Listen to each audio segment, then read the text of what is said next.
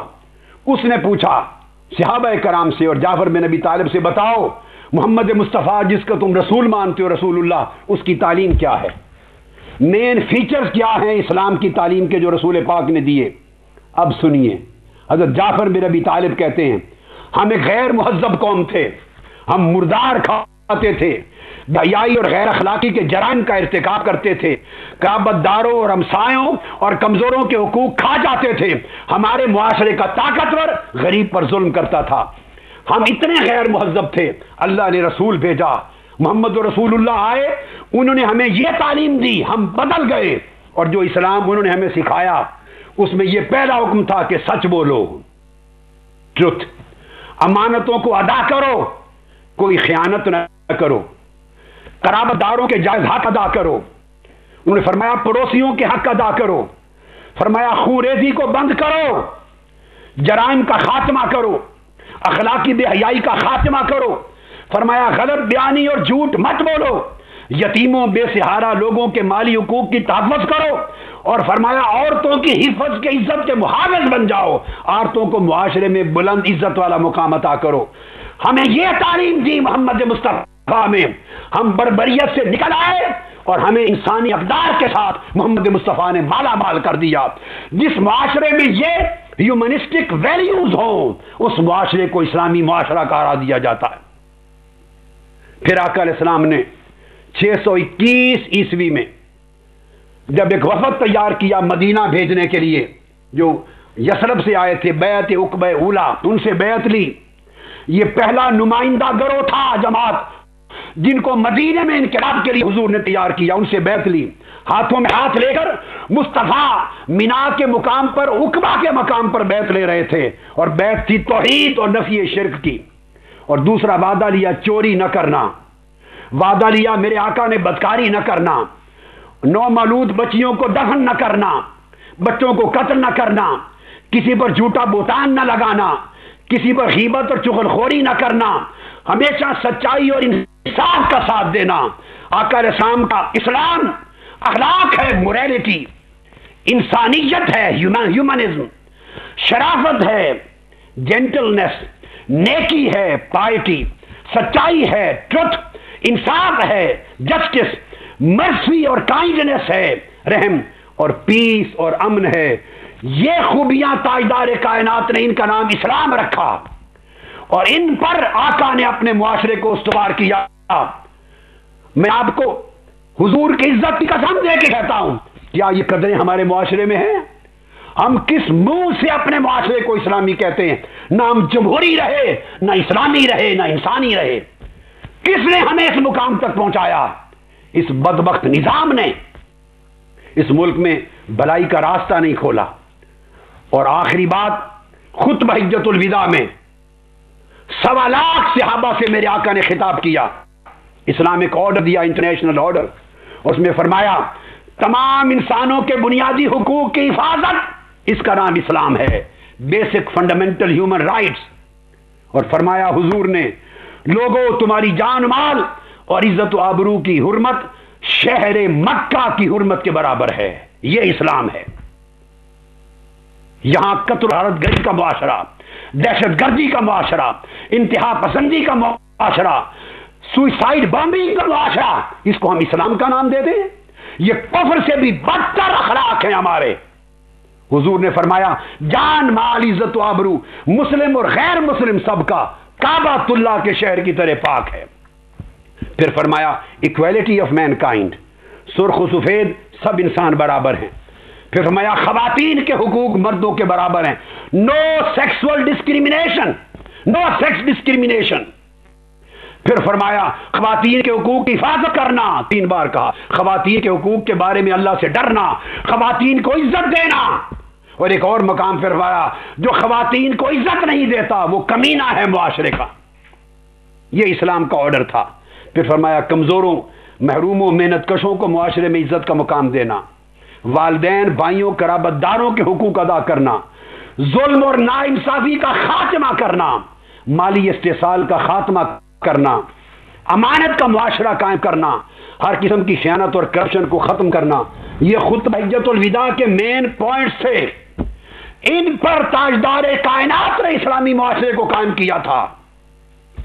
اور آخری بات اس ضمن میں پھر میں اپنا پلان دے رہا ہوں اینڈ کرتے ہوئے کہ کیا کرنا چاہیے۔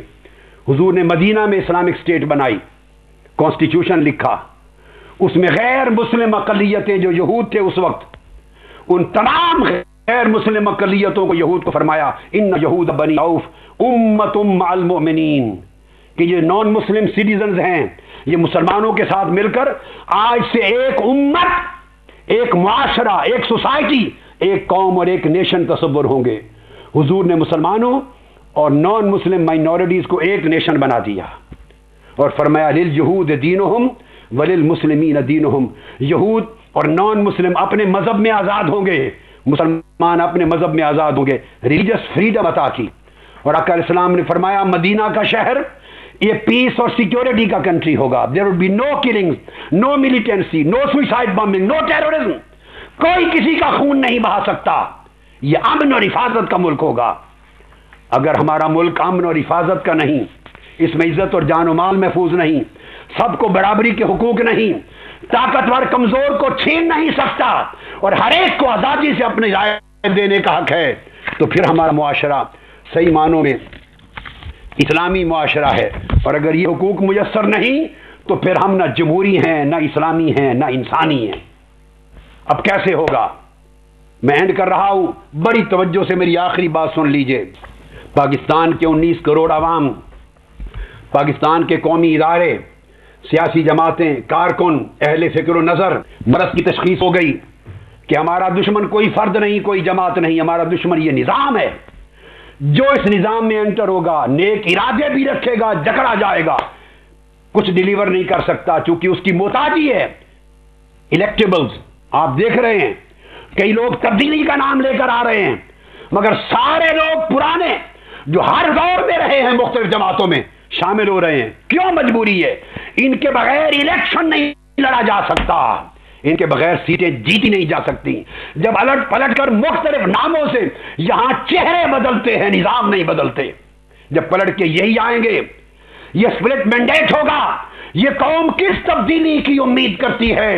لوگوں، ان سارے طریقوں کو مسترد کر دو۔ جو راستہ دکھا رہا ہوں میں، گنبد خضرا کی عزت کی قسم، اسی راستے میں تمہاری سلامتی ہے، عافیت ہے، جمہوریت ہے، بقا ہے۔ ایک قومی حکومت قائم کی جائے اور وہ قومی حکومت ایک ایماندار، دیانتدار، قابل، ہر طبقے کے نمائندوں کے مشتمل ہو، اسے ایک وقت ملے تاکہ اس نظام کی خرابیوں کی اصلاح کر سکے، اور ایک نظام انتخاب کو ایسا نظام بنا سکے جس میں غریب کا بچہ بھی الیکشن لڑ سکے۔ P H D, master, economist, ecologist, engineer, doctor, journalist, پڑھا لکھا، انٹیلیجنشیا، یہ بھی الیکشن لڑ سکے، جس میں 5 کروڑ سے 20 کروڑ کا سرمایہ بین کر دیا جائے۔ میں نظام دے رہا ہوں۔ ہمارا پاکستان کا آئین آج بھی کہتا ہے 3 لاکھ سے 5 لاکھ خرچ کرنے کی اجازت ہے۔ ہم نے کیا کیا؟ ہم نے آئین کے چہرے پہ تھپڑ مارا ہے۔ جو بات ہمیں سوٹ کرتی ہے ہم آئین کر کے شور مچاتے ہیں، گلے پھاڑتے ہیں، اور جو بات سوٹ نہیں کرتی، کون شخص ہے جو 3 لاکھ کے ساتھ اس ملک میں الیکشن لڑ رہا ہے؟ کیا الیکشن کمیشن اندھا ہے؟ کیا الیکشن کروانے والے اندھے ہیں، بہرے ہیں، گونگے ہیں؟ انہیں معلوم نہیں کہ 5 کروڑ لگ رہے ہیں، 10 کروڑ لگ رہے ہیں، 20 کروڑ لگ رہے ہیں، 15 کروڑ لگ رہے ہیں؟ ہے کوئی ڈسکوالیفائی ہوا؟ یہ سمجھوتا ہے جھوٹ پر، سب کا سمجھوتا ہے، جس میں 3 لاکھ کے ساتھ 5 لاکھ کے ساتھ الیکشن لڑا جائے، جس میں جلسے نہ ہو، ریلیاں نہ ہو، الیکشن کا میلہ نہ ہو، الیکشن کیمپ نہ لگے، پولنگ ڈے پر کسی کو دنگے فساد کی اجازت نہ ہو، ووٹروں کو لانے کے لیے نہ بسوں کی اجازت ہو، گاڑیوں کی، نہ واپس لے جانے کے لیے، گھروں کے قریب ہر محلے میں پولنگ اسٹیشن ہو، جس میں صرف منشور کا پرچار کیا جائے، طاقتور تھانے پر مؤثر نہ ہو، انتظامیہ ساری تبدیل کر دی جائے، ہر شخص اپنے منشور اور پالیسی سے ووٹ مانگے، لوگوں پر ووٹ دینا سخت قانونی طور پہ واجب کر دیا جائے، جو ووٹ نہ دے اس کو 6 مہینے قید کی سزا۔ قید کی سزا. لوگ اپنی مرضی سے نکلیں, انہیں کوئی بکریوں کی طرح ہاتھ کے نہ لے جائے, برادریوں کے اجتماع نہ ہو, اسکولوں کے اندر 100 بندوں سے زیادہ گیدرنگ کی اجازت نہ ہو, 100 سے 200 آخری حد, جس کے بندے 200 سے بڑھ گئے ڈسکوالیفائی, تھانے میں کوئی نہ جا سکے, جو تھانے میں جائے ڈسکوالیفائی, اسلحہ دکھائے ڈسکوالیفائی, بڑا جلسہ کرے ڈسکوالیفائی, بڑے بڑے بینر ہولڈنگ لگائے ڈسکوالیفائی. قانون بنائیں, آئین کے مطابق آئین نافذ کریں, ہر شخص الیکشن لڑ سکے اپنے منشور پروگرام کے ساتھ. ایسی تبدیلی لائی جائے, تعلیم کو 95% تک تعلیم کے معیار کو لے جایا جائے, خواندگی کو, صحت کی سہولتیں پوری قوم کو مہیا کی جائیں, اس کا ایکسپینڈیچر GDP کا 10% لے جایا جائے, تعلیم کا بھی اور صحت کا بھی. اداروں کے قیام اور مستحکم ادارے بنائے جائیں, پالیسیاں شفاف بنائی جائیں, تمام سیاسی اپوائنٹمنٹس ختم کر دی جائیں, پولیٹیکل اپوائنٹمنٹس ختم کر دی جائیں, غیر جانبدار ایماندار لوگوں پر مشتمل اپوائنٹمنٹس ہوں, قانون مؤثر ہو, فوری انصاف فراہم کرے, موبائل عدالتیں ہوں حلقوں میں, جہاں قانون کی خلاف ورزی ہوئی وہی ڈسکوالیفائی, اپیل صرف 3 دن کے اندر فیصلہ کرے گی, بس 1 رائٹ آف اپیل. انصاف سستا ہو, لوگوں کے اثر رسوخ کا خاتمہ کیا جائے, خواتین 56% ہیں, ان کے کردار کو بڑھایا جائے, مؤثر کیا جائے, انتہا پسندی کو ختم کیا جائے, غیر جمہوری ماحول کو ختم کیا جائے. اس نظام کے ساتھ نظام انتخاب کے ہر مرحلے کو کرپشن سے پاک کیا جائے, اثر رسوخ سے پاک کریں, سرمایہ سے پاک کریں, جمہوری اصولوں کے مطابق اس کو نافذ کریں. پارلیمنٹ اور وہ قومی حکومت بنے جو بیٹھ کے ایک نیا سوشل کانٹریکٹ وضع کرے. آئین پاکستان کے تحت میں آئین پاکستان کو اپ ہولڈ کرتا ہوں, آئین پاکستان کی عظمت کو مانتا ہوں. اس کے تابع ایک نئے سوشل کانٹریکٹ کی ضرورت ہے, جس میں عدلیہ بھی بیٹھے, پارلیمنٹ بیٹھے, انتظامیہ بیٹھے, فوج بیٹھے, تمام سٹیک ہولڈر بیٹھ کر دوبارہ آئین اور جمہوریت کے تحت اپنے حقوق و اختیارات کا تعین کریں, دائرہ کار کا تعین کریں, مداخلت کی حدود اکثر نو حقیقت پسندانہ طریقے سے متعین کریں. اور یہ کام ایک نیا social contract under the constitution موجودہ سیاسی جماعتیں نہیں کر سکتی, کیونکہ ان کے مفادات ہیں. یہ اتنی بڑی تبدیلی نہیں کر سکتے. اس پولیٹیکل اور ڈیموکریٹک سرجری کے لیے سرجن چاہیے, سرجن چاہیے, سرجن چاہیے. اس جمہوری سیاسی نظام کو کینسر ہو چکا ہے. دوبارہ پارلیمنٹ, عدلیہ, انتظامیہ اور فوج کو بٹھا کر ایک غیر سیاسی حکومت, انصار کو, سٹیک ہولڈرز کو بٹھا کے نیا سوشل کانٹریکٹ, نئی حدود, اختیارات, مداخلت کی پالیسیاں آئین کے مطابق بنے. جہاں آئین خاموش ہے اس کی وضاحت کرے, اور اس کو اتنی سختی سے نافذ کیا جائے کہ کوئی توڑ نہ سکے, اور یہ سپریم کورٹ کے ذریعے کیا جائے. سپریم کورٹ کی اتھارٹی کو اپ ہولڈ کرتا ہوں, سپریم قرار دیتا ہوں. اس کے بغیر قوم کے پاس کوئی راستہ خیر کی طرف نکلنے کا نہیں بچا, ورنہ سیاسی جماعتوں کی جنگ اسی طرح چلتی رہے گی, اسی طرح چلتی رہے گی, اسی طرح چلتی رہے گی. سپریم کورٹ کو آربیٹریٹر مانگنا ہوگا, پھر انتخابی عمل اجارہ داریوں سے پاک ہو, اور پھر ملک اقتصادی نظام کی طرف بڑھے گا.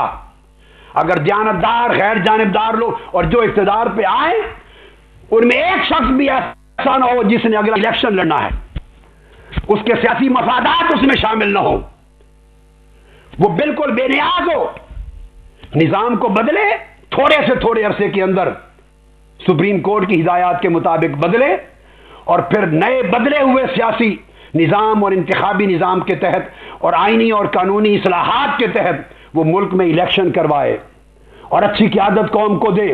اس کا اپنا انٹرسٹ نہ ہو, خود شریک اقتدار ہونے کی خواہش نہ رکھے, اور خود شریک انتخاب نہ ہو. الیکشن کرا کے قوم کو سلام کر کے عزت کے ساتھ گاڑی کو صحیح سٹریٹ پر, ٹریک پر چڑھا کر واپس چلا جائے. ایک ایسا سرجن چاہیے ایماندار, ایک پولیٹیکل سرجری کی ضرورت ہے, ایک ڈیموکریٹک ریفارمیشن کی ضرورت ہے ریڈیکل طریقے سے. اور یہ راستہ سپریم کورٹ کے سوا کوئی نہیں کھول سکتا. تب پاکستان میں باہر کی انویسٹمنٹ آئے گی. مجھے یقین ہے کہ پاکستانی لوگ پاکستان کو باہر کی دولت سے بھر دیں گے اگر انہیں اعتماد ہو کہ یہاں کرپشن نہیں ہے. قانون آسان ہو گئے ہیں, ایک ونڈو پر سب کام ہوتا ہے, عدالت کا فیصلہ جلد ملتا ہے, اور کوئی کرپشن کی کمیشن نہیں مانگتا, اور بم نہیں چلتے, دہشت گردی نہیں ہوتی, امن ہے. دہشت گردوں سے پاکستان کی سرزمین کو پاک کرنا ہوگا اور بیرونی مداخلت سے بھی پاک کرنا ہوگا. اپنی سرزمین کو دہشت گردوں سے بھی پاک کرنا ہوگا اور باہر والوں کی مداخلت سے اپنی سالمیت کو بھی پاک کرنا ہوگا. ایک غیرت مند, باعقل, باہوش قیادت کی ضرورت ہے ٹیمپریری فیز کے لیے, جو ملک کو اس گرداب سے نکال کر قوم کو صحیح راہ پہ چلا دے. اس طرح آزادی کی حفاظت ہوگی, سالمیت کی حفاظت ہوگی, خود مختاری کی حفاظت ہوگی, اور ہماری قوم اپنے قومی جمہوری سیاسی فیصلے کرنے میں آزاد ہوگی اور دوسری طاقتیں اس پر اثر انداز نہیں ہوگی. اور یہ راستہ کوئی اور طریقے سے آپ نہیں پیدا کر سکتے سوائے نیشنل گورنمنٹ آف یونٹی کے, which would be non political. اس میں سیاسی جماعتوں کے نمائندے بھی اچھے سب سیاسی جماعتوں کے لوگ کرپٹ نہیں ہیں. I want to put it on record. اچھے لوگ بھی ہیں ہر ایک سیاسی جماعت میں, تعلیم یافتہ بھی ہیں, اچھے لوگ بھی ہیں, ان میں سے بھی لیے جائیں. ڈیفنس کے ماہرین, فوج کے جنرل جو ہیں ریٹائرڈ, وہ بھی لیے جائیں. اکانومسٹ لیے جائیں, ٹریڈرز, انڈسٹریلسٹ لیے جائیں, جرنلسٹ لیے جائیں, انٹیلیجنسیا لیے جائیں, انجینئرز, ڈاکٹرز لیے جائیں, سائنٹسٹ لیے جائیں. ملک کی کریم نکالی جائے, با کردار لوگوں کی کریم, اس پر مشتمل حکومت ہو, اور اس کا ٹاسک یہ چند 8-10 نکات پر مشتمل 10 نکاتی فارمولہ ہو, 10 نکاتی فارمولہ جو میں نے بتایا, اور وہ نافذ کرے, نظام انتخاب کو بدلے, آئینی قانونی ضمانت دے, اور سارے الیکشن کروانے والے نظام جتنے ادارے ہیں ان کو غیر سیاسی بنا دے, تاکہ ہر ایک کو عدل اور انصاف ملے اور صحیح معنوں میں ایکسپریشن آف پیپلز ول ہو اور ڈیموکریسی ہو. گاڑی چڑھا کر اس قوم کو صحیح راستے پر چلا کر خیر بات کرے اور ان لوگوں کا کوئی سیاسی مفاد نہ ہو. اللہ رب العزت ہمیں اس راستے کے ذریعے اس بحران سے نکالے, قوم کو گرداب سے نکالے.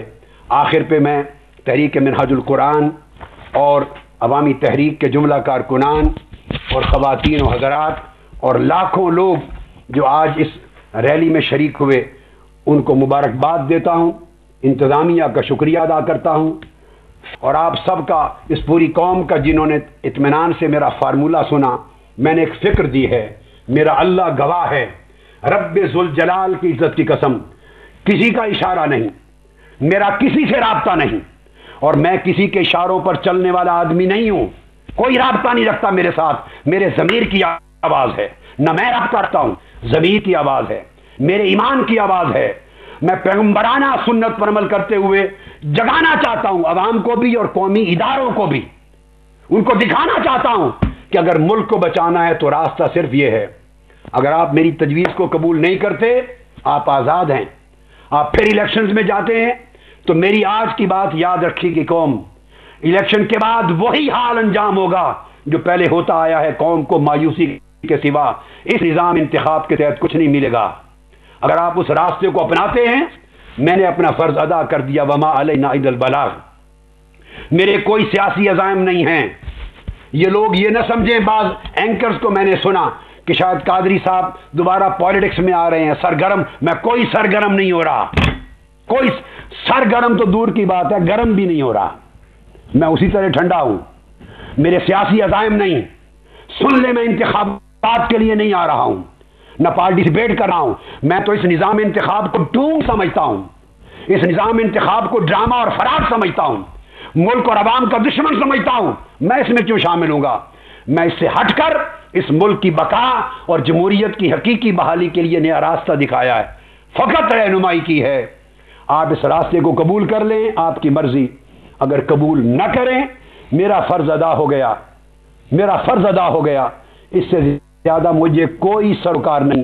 میرے پاس اس امت مسلمہ کی رہنمائی کے لیے ریسرچ کا کام, قرآن و سنت کا کام, اسلام کے چہرے کو دہشت گردی کے دبوں سے پاک کرنے کا کام اور شرق سے غرب تک اسلام اور پاکستان کا پیغام دنیا تک پہنچانے کا کام اور تصنیف و تعریف کا کام اور تجدید دین کا کام بہت زیادہ ہے۔ میرے کوئی ایمز آبجیکٹیوز اور گریڈ نہیں ہے، لالچ سے پاک ہوں۔ میں نے فرض ادا کر دیا، اب آپ کی مرضی، آپ اس راستے پہ چلیں، مرضی اسی راستے پہ جاری رکھیں، یہ آپ کی صابدید، آپ کا اپنا حق ہے۔ اللہ آپ کو سلامت رکھے، پاکستان کو آباد رکھے، اس کی سالمیت اور خود مختاری کی حفاظت کرے اور پاکستان کے عوام کے چہروں پر اللہ خوشحالی کی مسکراہٹ لائے۔ والسلام علیکم ورحمۃ اللہ وبرکاتہ وما علینا الا البلاغ۔ السلام علیکم۔ سجائیں آنگنوں میں یوں سحر